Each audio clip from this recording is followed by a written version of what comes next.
Olá, nós somos especialistas da área trabalhista da Mira Fernandes, eu sou Solange Durães e ao meu lado aqui a minha parceira de trabalho Irene Bazeto e nós estamos hoje aqui nesse vídeo para fazer um bate-papo sobre a medida provisória 927 que trata exclusivamente de algumas flexibilizações da legislação trabalhista diante aí desse cenário que estamos vivendo aí de pandemia frente ao Covid-19. Essa MP, ela trouxe inúmeras possibilidades de flexibilização da legislação, né? Dentre elas sobre o teletrabalho, parcelamento de fundo de garantia, banco de horas, antecipação de feriados, antecipação de férias e a tratativa diferenciada para férias coletivas. Então nós vamos falar um pouquinho num bate-papo aqui informal, mas com muito conteúdo técnico de qualidade para vocês, sobre as possibilidades dessa medida provisória. Então, Irene, vamos começar sobre o teletrabalho? Vamos sim, Solange. Olá, pessoal. O teletrabalho é muito importante a gente começar pela definição do que é teletrabalho, para vocês entenderem, né, todas as outras implicações. Quando você contrata um empregado, ele automaticamente está contratado para trabalhar em regime presencial dentro das dependências da empresa. O teletrabalho é diferente. A empresa autoriza o empregado a desenvolver essas atividades contratadas fora do seu posto de trabalho. E o empregado pode fazer na sua residência, num shopping, você já deve ter ouvido falar disso, né? Num shopping ou em qualquer local. E ele vai utilizar recursos tecnológicos, né, que lhe permitam exatamente executar suas atividades. Nesse sentido, existem muitas dúvidas assim. Eu tenho que fazer um acordo individual com esse empregado? Tenho que pedir autorização do sindicato? Não é necessário, tá? Mas convém, como tudo aquilo, né, dentro do nosso contexto aqui de trabalho, né, em todas as situações, também é conveniente, né, Solange, que a gente registre como isso vai acontecer, tá? Isso pode acontecer de que maneira? O empregado vai estar levando para casa, né, o equipamento do empregador, o empregador vai oferecer todo esse recurso tecnológico para que ele utilize na sua residência, ou não, o empregado já tem todo esse aparato e vai utilizar o seu próprio recurso. Então isso tudo tem que estar previsto no acordo, né? Eu estou chamando de acordo, mas na verdade é um aditivo contratual que nós fazemos, onde você elenca ali todas essas situações. Acaba se tratando de um acordo, né? Sim, mas imagine essa situação, eu tenho um contrato convencional e eu quero mudar esse contrato diante dessa situação para um contrato de home office ou teletrabalho, né, na verdade. Eu tenho um prazo específico para fazer isso? Eu posso fazer isso imediatamente? Tem sim. Tem sim. Esse aditivo contratual que nós estamos tratando, né, ele tem que, além de contemplar, né, todas as situações, que depois a gente vai entrar um pouco mais, né, nas especificações, ele tem que ser comunicado ao empregado. Qualquer alteração contratual só pode ocorrer mediante autorização do empregado. Da mesma forma, o teletrabalho. O empregador vai comunicar a mudança, né, de regime de trabalho ao empregado com 48 horas de antecedência. O empregado pode ou não aceitar. Se ele aceitou, então nós vamos entrar nessa questão, né, de formalizar as condições de trabalho.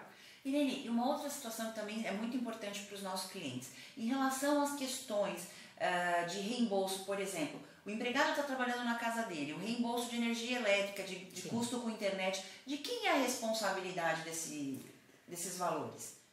Depende do que ficar acordado. Né? Por isso que nós falamos que precisa todas essas tratativas de como vai ser executado esse trabalho, tem que estar formalizado num documento para nossa garantia, empregador ou do empregado, conforme o caso, né? Então nós vamos ter que nessas tratativas relacionar de que forma isso vai ocorrer. Vai ser com o equipamento do empregado, vai ser com o equipamento da empresa.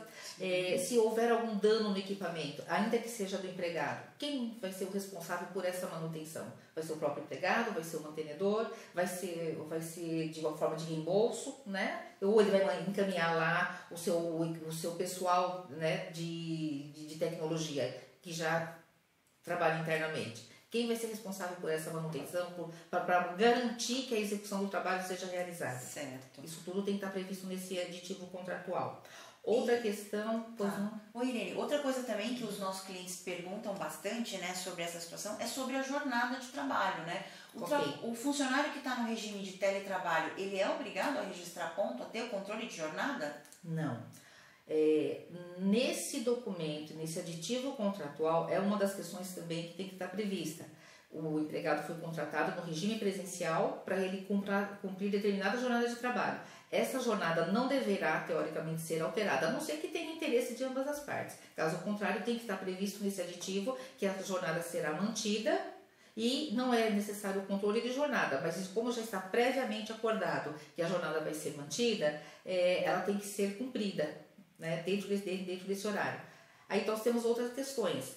O funcionário está em casa, está lá trabalhando, né? Olha, deu 6 horas, digamos que o horário de trabalho seja das 8 às 18, ele não terminou o que ele estava fazendo, ele prorroga essa jornada até às 19, 20 horas. Como nós vamos tratar essa prorrogação de jornada? É necessário que seja pago como hora extra? Pode ir para o banco de horas? Depende do que está acordado nesse documento. Se nesse documento estiver previsto que em casos de prorrogações serão consideradas como horas extraordinárias, paga-se como horas extraordinárias. Se não, ou ao contrário, pode estar previsto também que não serão consideradas como horas de prorrogação. Então elas não serão remuneradas. Caso contrário, faça esse tipo de prorrogação. Bacana. Okay? E agora, o próximo tema a gente vai falar sobre antecipação de férias para os empregados, principalmente voltados para o segmento educacional, né, para as instituições de ensino, e de modo geral. Irene, como ficamos? Ok, Solange. Nós começaremos fazendo uma definição de o que é antecipar férias, o que é antecipação de férias. Isso se refere à antecipação de períodos aquisitivos, porque atualmente na legislação trabalhista, o artigo 134, você só permite você conceder férias após a cada período de 12 meses, que nós chamamos de período aquisitivo. Com a medida provisória, ele está permitindo que você não aguarde o vencimento, o complemento desse período aquisitivo de 12 meses, você pode antecipar. Então, na prática, como isso pode acontecer? Hoje, eu tenho a seguinte situação. Eu tenho empregados, né, que já venceram esse período aquisitivo de 12 meses, mas que não gozaram os seus 30 dias de férias, por exemplo. Então, neste momento, você pode conceder sem a exigência de pré-avisá-los com 30 dias. Né? Você pode somente avisar com antecedência de 2 dias. Essa é uma situação. É isso que muda em relação aos períodos já vencidos, ok? Outra situação. Eu estou na vigência do período aquisitivo. Por exemplo, o período aquisitivo começou em janeiro de 2020, ele se encerra 31 de dezembro de 2020, portanto, não completamos ainda os 12 meses necessários e, mesmo assim, eu posso conceder férias de 30 dias ao meu empregado, também pré-avisando com 48 horas de antecedência.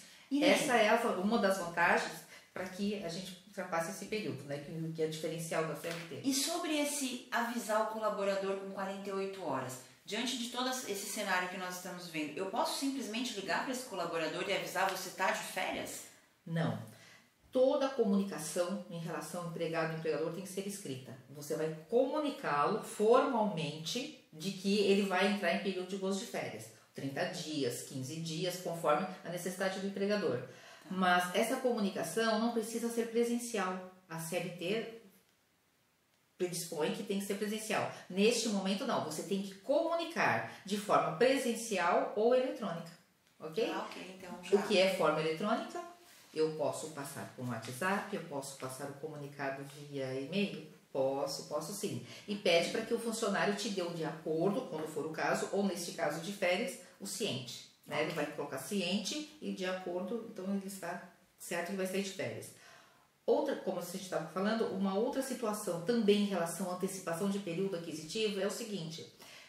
Esse nosso segundo exemplo, o período aquisitivo está vigente de janeiro de 2020 a dezembro de 2020. Concedi lá os 30 dias de férias que ele antecipou.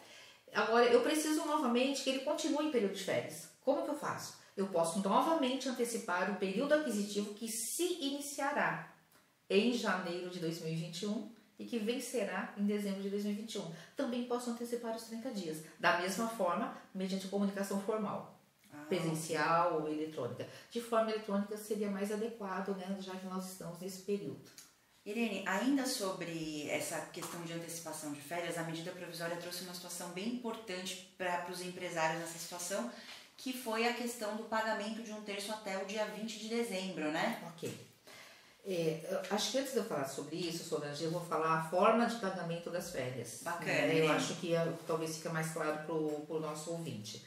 Veja bem, de como funciona o pagamento das férias nesse momento. Eu preciso pagar, a CLT coloca que eu tenho que pagar com 48 horas do início do gozo das férias. Sim. Neste momento, sofreu uma alteração.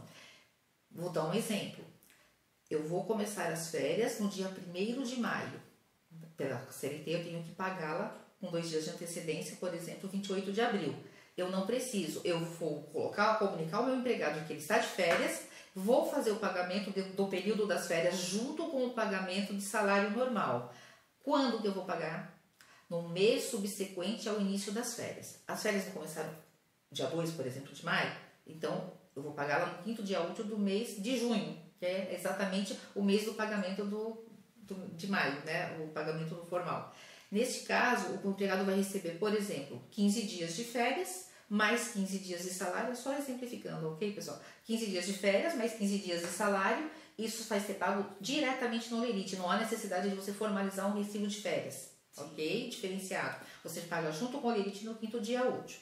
Agora sim, nós vamos falar sobre 1/3 de férias, que eu acho que dá para entender melhor. Sim, com certeza. Tá? Esse período que temos, que o empregador tem para pagar o 1/3 das férias, que é até o dia 20 de dezembro, da mesma forma vai ser pago via Olerite. Eu quero pagar, é opcional, tá, gente? Vamos voltar um pouquinho, né, Solange? Quando eu estou pagando as férias no Olerite, junto com o salário, eu posso também pagar o 1/3 de férias. Ou não, de acordo com a necessidade, né, for mais favorável para o empregador. Ou não, eu não pago agora e tenho até o dia 20 de dezembro. Nesse caso, lá no mês de outubro, por exemplo, o empregador quer pagar o 1/3 de férias. Ou para um único empregado, ou inclusive para todos. Ele pode pagar individualmente ou de forma coletiva. Ele vai comunicar, né, a sua equipe de folha de pagamento, né, da forma que ele quer fazer, e a equipe vai pagar somente o 1/3 das férias em Olerite.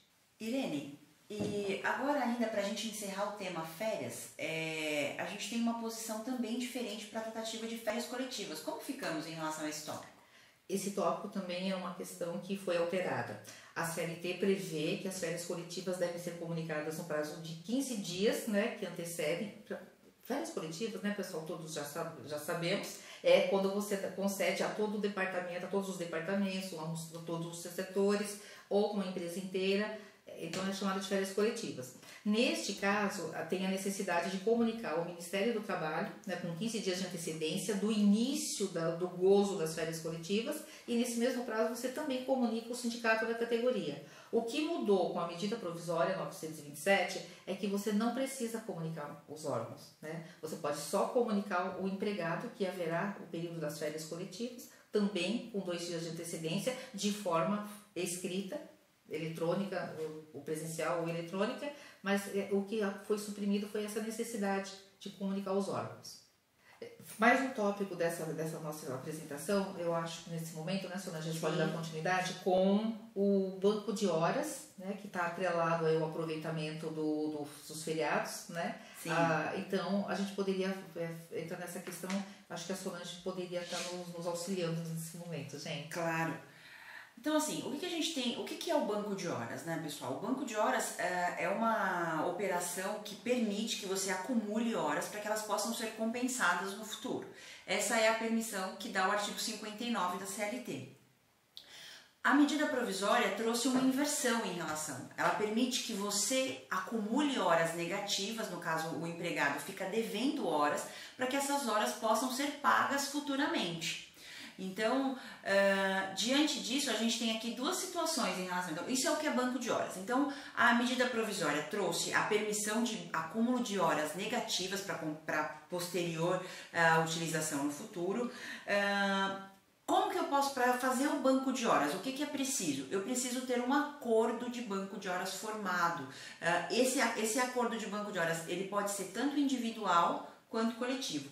Essa é uma vantagem que a medida trouxe, que você pode, independente que o colaborador receba até 2 vezes o salário da Previdência, né, Irene, ou que ele tenha nível superior, você pode formar um acordo individual sem ter intervenção do sindicato para essa situação, tá? Solange, te interrompendo um momentinho.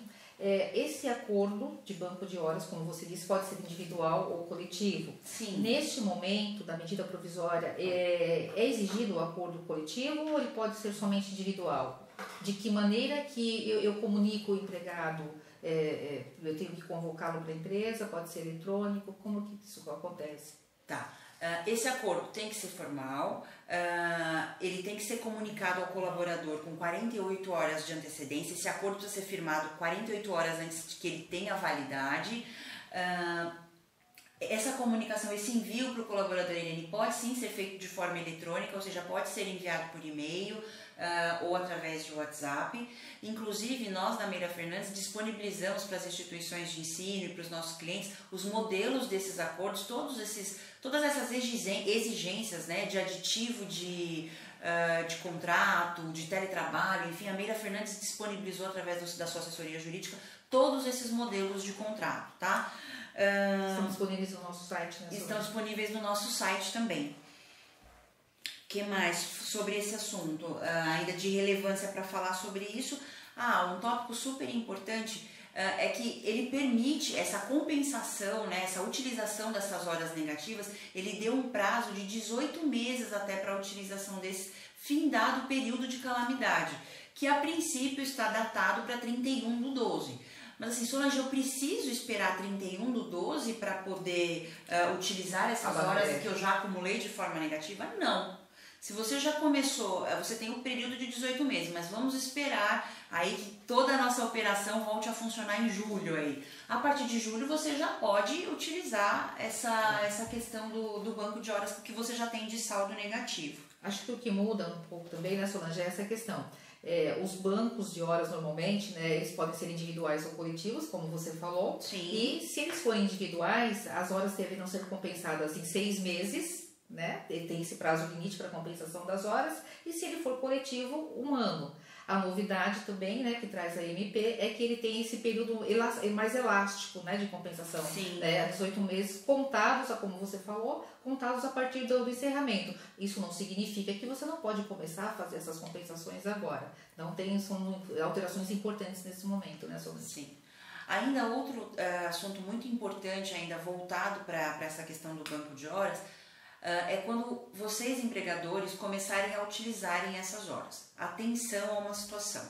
Vocês não podem ultrapassar a carga horária diária de 10 horas. Ou se você já tem uma jornada pré-estabelecida de 8 horas diárias, ou seja, você só poderá compensar 2 horas por dia. Então, isso é muito importante. Outra atenção, que é uma pergunta muito realizada por mais assim, pelos nossos clientes, assim, pelos especialistas e outra situação. Posso compensar aos domingos? Sim, né? A gente teve uma alteração na legislação, então nesse caso as compensações de banco de horas sim podem ser realizadas aos domingos, tá? Solange, temos uma questão importante, né, que a medida provisória nos traz, que é o seguinte: eu posso utilizar a antecipação de feriados no banco de horas para bater o saldo negativo? Como que acontece essa situação? Sim, Irene, pode. A antecipação do feriado, ou seja, você nada mais é do que um banco de horas. Então você vai puxar esses feriados pré-determinados. O funcionário pode trabalhar num dia que é um feriado federal, por exemplo, ou municipal, enfim. Só muito cuidado com as questões de feriados religiosos. Para esse caso específico, deve ter anuência do colaborador para que ele, se ele por um acaso não queira trabalhar num dia como de um feriado religioso, sim, isso deve ser respeitado, ok? Fora isso, sim, é totalmente permitido, e isso nada mais é do que a compensação de um banco de horas, tá? Também falando dessa formalização, sobre a antecipação dos feriados, também deve ser formalizado, comunicado aos colaboradores com 48 horas de antecedência, se assim a instituição de ensino ou as empresas em geral quiserem. Tá? Eu posso entender, então, por exemplo, que, olha, eu tenho um feriado de 1º de maio. Eu vou falar isso, né, porque foi o que aconteceu recentemente. A gente não estava com o calendário disponível.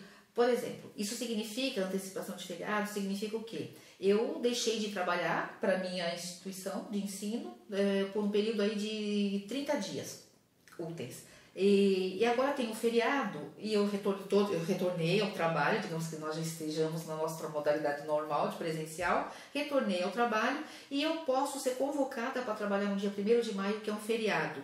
E esse dia que eu trabalhar, então, ele vai abater daquele saldo negativo que eu tinha dos 30 dias? É isso? Exatamente. Que significa? Exatamente, Irene, é isso mesmo. Okay. Tá bom? Obrigada, Solange. Imagina. Solange, Uma outra questão também que é importante a gente ressaltar, neste momento, né, tão importante com os cuidados da saúde, existe alguma situação, porque todas as empresas elas têm que ter um cuidado com a saúde do trabalhador, né? Houve algum tipo de alteração nesse sentido? A medida provisória trouxe, o que ela trouxe de diferente nesse momento, que a gente tem que observar? Sim. Sobre esse tema, o que a gente tem a falar para vocês? Os exames admissionais durante esse período foram suspensos, tá? Não é que eles deixarão de ser realizados. Quando for decretado o final do estado de calamidade, as empresas e as instituições de ensino em geral terão um prazo de 60 dias para regularizar essas condições desses exames. Os exames demissionais não foram suspensos, tá? Esses prevalecem, porém é importante falar que os exames, se você tiver um exame médico periódico e ele estiver numa validade de 180 dias, esse exame demissional não precisa ser realizado, então ele tem validade. Então essa é uma situação importante aí sobre medicina. Ainda falando em regras gerais, as CIPAs serão mantidas e todo o processo de renovação de CIPA poderá ser realizado após as atividades, após decretado o fim do período de calamidade. E se eu tiver, por exemplo, já iniciado o processo de eleição, né, para o novo período de CIPA, como que eu tenho que proceder? Nesse momento ele vai ficar suspenso. Ele fica suspenso, tá? A mesma coisa também, outra situação que é válida, são sobre os treinamentos, sobre todas as normas regulamentadoras, né? Okay. Que todas as NRs que a gente tem por fim chamar. Todos esses treinamentos, alguns podem ser providos através da tecnologia. Então, eles podem ser... Tem validade. Caso contrário, eles também ficam suspensos. Porque na verdade, assim, todas as NRs, elas têm em algum momento, né, a necessidade de gerar treinamento para os empregados, né? Como a questão do presencial está sendo impossibilitada, alguns tipos de treinamento são possíveis, né, via online, outros não, outros tem que ser na prática. Os que não forem possíveis, realmente vai ter esse prazo, né, Solange, de 60 dias para ser. Na verdade, os treinamentos são prazo de 90 dias, tá? Diferente dos exames que a gente tem de 60, tá bom? Ok.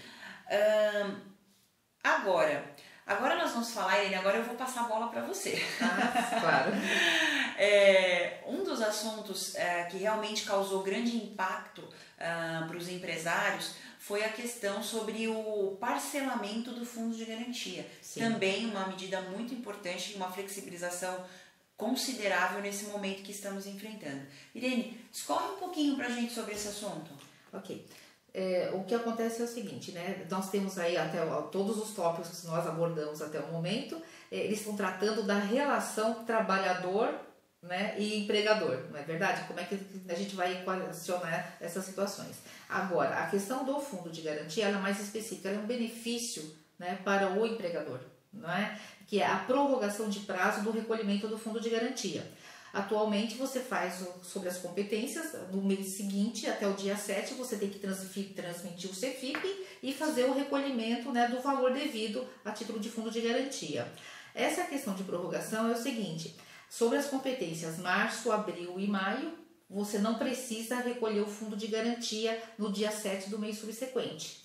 Porém, você não está isenta da transmissão do CEFIP no mesmo prazo, que é até o dia 7 do mês subsequente.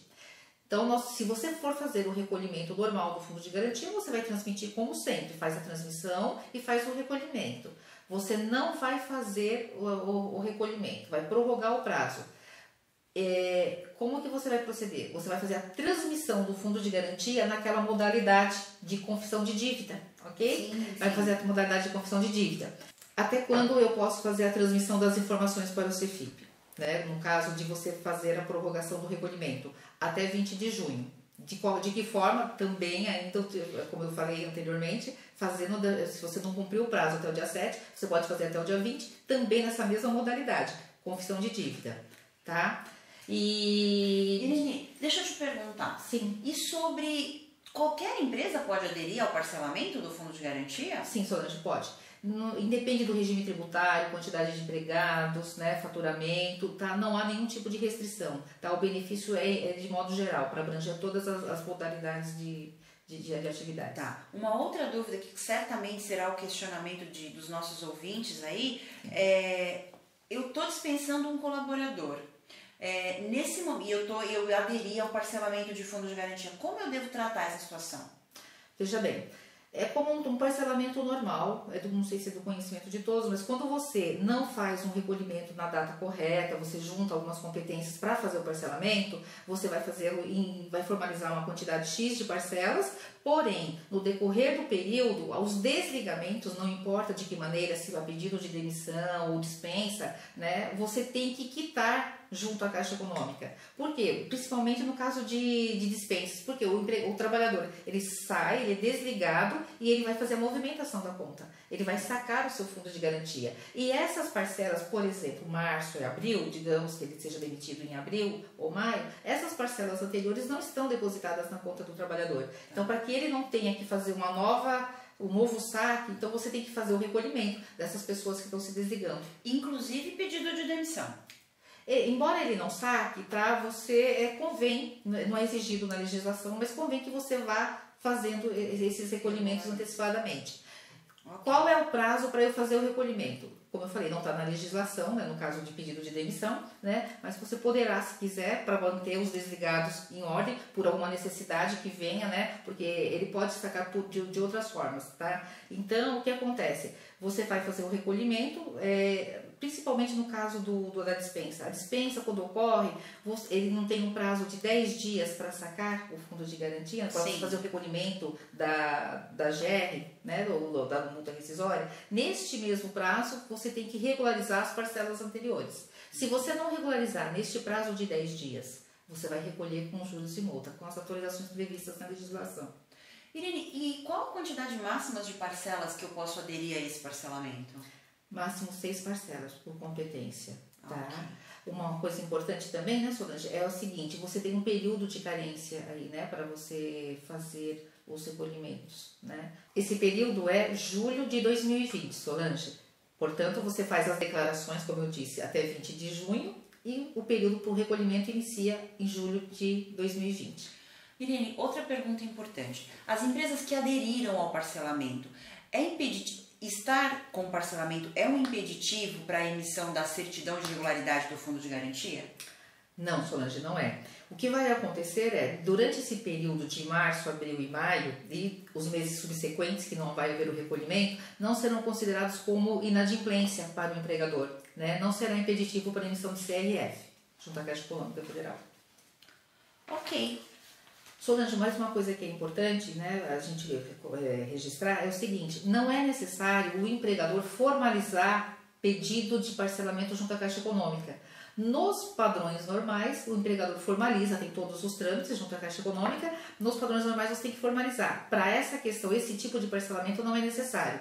Nesse caso, vocês podem entrar em contato, né, Solange, com a equipe de trabalho da Meira Fernandes. Sim. E vocês vão receberão mais orientações com os detalhamentos, ok? Bom, pessoal, nós chegamos ao fim do nosso bate-papo. Eu acho que nós esclarecemos todas as dúvidas que vocês poderiam ter em relação à medida 927. Quero deixar aqui para vocês que toda a nossa equipe operacional está trabalhando, a Meira Fernandes não parou, então aqui estamos à disposição de vocês. E você que está nos ouvindo, que está nos assistindo, que ainda não é cliente da Meira Fernandes, fica os nossos canais aí de comunicação à disposição, o nosso site www.meirafernandes.com.br, será um prazer ajudá-los. Irene, suas considerações finais? Obrigada, Solange. Agradeço a atenção de vocês. Estamos à disposição. Foi um prazer ficar com vocês esse período. Até mais. Até o próximo vídeo. Tchau, tchau. Tchau, tchau.